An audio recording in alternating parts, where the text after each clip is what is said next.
Vamos ahora a resolver un caso práctico de asociación de resistencia y condensador en un montaje de serie. Ya tenemos valores asignados, una resistencia de 1K, un condensador de 1,77 microfaradios y vamos a aplicar una tensión total de 100 voltios con una frecuencia de 75 hercios. El enunciado nos dice que tenemos que calcular la impedancia total del circuito, la intensidad y la tensión en cada componente, la tangente del ángulo y las distintas potencias activa, reactiva y aparente. Aparte, nos pide también dibujar los diagramas vectoriales de impedancias, tensión y potencia. En primer lugar, vamos a calcular la reactancia capacitiva. La tenemos aquí, aplicamos su fórmula y sustituimos 2pi. Fijaros que las frecuencias son 75 hercios y que al venir el condensador en microfaradios será necesario su paso a faradios, por lo tanto sería 1,77 por 10 elevado a menos 6 faradios. Si realizamos esta operación obtendremos 1198,9 ohmios. Como la resistencia es bien expresada en K, vamos a permitirnos hacer una aproximación de tal manera que estos 1198,9, casi 1200 ohmios, lo vamos a hacer aproximadamente igual a 1,2K. De manera que podamos hacer un ejemplo en el que la tensión vendrá en voltios y sin embargo las resistencias, reactancias e impedancias vendrán expresadas en kiloohmios.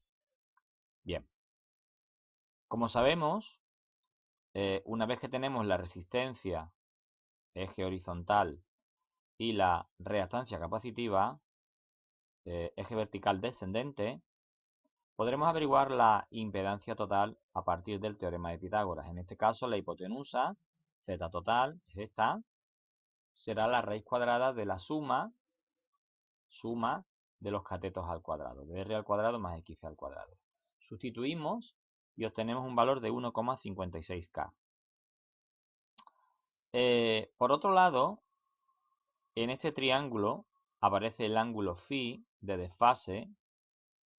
Si quisiéramos calcularlo, lo tendríamos que hacer primero a partir de la tangente del ángulo. De manera que la tangente de phi será cateto opuesto, xc, partido por cateto contiguo, r. Lo tenemos en esta fórmula. Sustituimos xc por su valor, 1,2, r por su valor, y lógicamente en este caso al dividir por 1, el resultado de la tangente es 1,2. Si cogemos nuestra calculadora y hallamos inverso tangente 1,2 y le damos a igual, obtenemos 50,19 grados, que es este ángulo que tenemos aquí.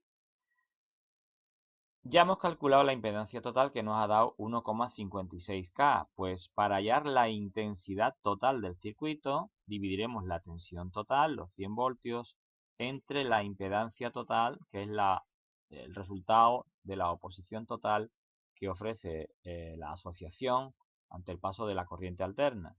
V total partido Z total, sustituimos y al dividir voltios del TK, el resultado, la unidad son miliamperios, 64,10 miliamperios. Si continuamos, lógicamente la intensidad total atravesará la resistencia y atravesará el condensador, puesto que se trata de un circuito serie puro. Pues bien, para hallar las tensiones en ambos elementos, bastará con multiplicar la intensidad, en este caso la I total, por la resistencia. Sustituimos y efectuamos y obtenemos en el caso de la tensión en la resistencia 64,10. Y en el caso de la tensión en el condensador, pues la misma intensidad, pero en este caso por la reactancia capacitiva. De nuevo, sustituimos, efectuamos y obtenemos 76,92 voltios. Vamos a realizar la comprobación. La suma vectorial, insistimos, suma vectorial de la tensión en la resistencia más la tensión en el condensador, al tratarse de un circuito serie, VR más VC nos tiene que dar V total. Alguien podría decir que 64,10 más 76,92 nos va a dar más de 100.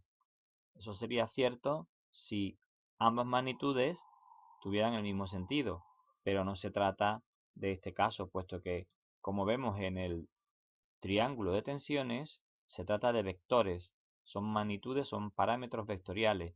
Por lo tanto, estaremos de nuevo ante un triángulo rectángulo, en el que la tensión en la resistencia es este cateto y la tensión en el condensador es este otro cateto. Por lo tanto, aplicando Pitágoras de nuevo, la hipotenusa, que será la tensión total, será la raíz cuadrada de la suma de los cuadrados de ambos catetos. Sustituyendo, tenemos un resultado de 100,1 voltios. Este decimal deberíamos haber obtenido 100 voltios. Este decimal es debido a esta aproximación que hemos hecho aquí previamente. Por lo tanto, lo damos como válido, puesto que el error es de un 1 por 1000 aproximadamente. En cuanto a la potencia en los distintos elementos, pues la potencia en la resistencia se puede calcular directamente multiplicando V por I, como en cualquier otro elemento. Tensión en la resistencia por intensidad total. Sustituyendo y efectuando, obtenemos esta cantidad, 4108,81, y al ser voltios por miliamperio, el resultado son milivatios. En el caso de la potencia reactiva en el condensador, igual V por I, pero en este caso tensión del condensador por intensidad total. De nuevo sustituimos y obtenemos un resultado de 4930,57, en este caso milivoltiamperios reactivos, puesto que se trata de una potencia reactiva. Y por último, para hallar la potencia aparente total, sería V total por I total, multiplicamos, sustituimos y multiplicamos y obtenemos 6410 milivoltiamperios. Si quisiéramos realizar una comprobación, bastaría con esta potencia aparente, se podría calcular como hipotenusa de este triángulo. Potencia en la resistencia, potencia en el condensador y potencia aparente. Si lo tratamos como una hipotenusa, pues aplicando las reglas del teorema de Pitágoras también podríamos obtener esta potencia aparente. Para hallar la potencia en la resistencia o para hallar la potencia en este caso la potencia reactiva en el condensador, también lo habríamos podido hacer como R por I total al cuadrado, o en el caso del condensador, XC por I total al cuadrado. Fijaros que si sustituimos y efectuamos, los resultados son idénticos, 4108,81, que es lo que hemos obtenido aquí en el caso de la resistencia, y 4930,57 milivoltiamperios reactivos en el caso del condensador. Por lo tanto, la potencia puede ser V por I o R por I al cuadrado, VC por I total o XC por I total al cuadrado.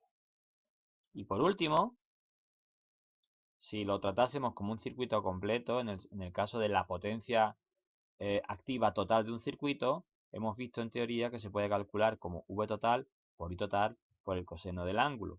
El coseno del ángulo lo teníamos calculado aquí, eran 50,19. El ángulo phi, mejor dicho, es 50,19. Ya sabemos cuánto vale phi. Pues sustituyendo, V total 100 voltios y total lo que nos dio 64,10 y coseno del ángulo 50,19 y obtenemos un resultado de 4103. Lógicamente aquí tenemos un resultado ligeramente diferente, 4108, debido a los decimales que se van despreciando. Pero las cantidades son casi idénticas. Y en el caso de la potencia reactiva total, V total por I total por el seno del ángulo, sustituimos V total, I total, el seno de 50,19, efectuamos esto con la calculadora y obtenemos el resultado de 4923, que en este caso nos damos 4930 y volvemos a repetir que esa variación es debida a los decimales, puesto que no obtenemos cantidades totalmente exactas.